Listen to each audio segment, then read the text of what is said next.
لم يتبقى إلا يوم واحد لتنفيذ حكم القصاص على القاتل حسين الذي قتل الطفلة حنين بليلة العيد، وأب يطالب بالثأر لابنته التي قتلت في يوم العيد، وبنات القاتل حسين يطالبين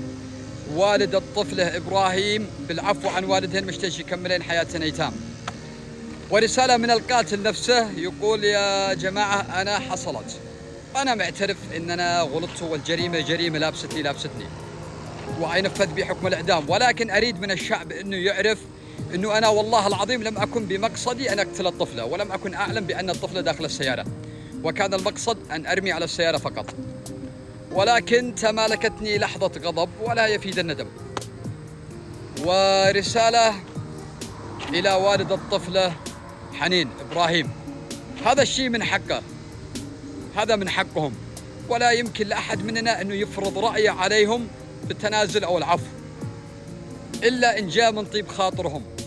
وأجر إلى الله سبحانه وتعالى، فمن عفا وأصلح فإن له أجر.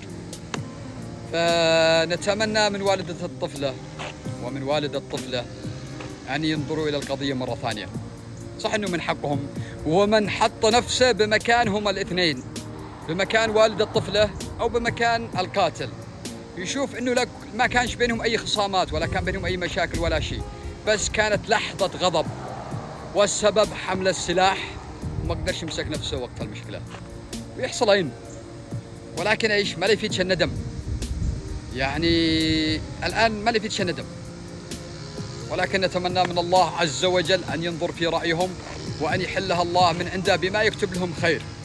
وأن يتم العفو إن شاء الله.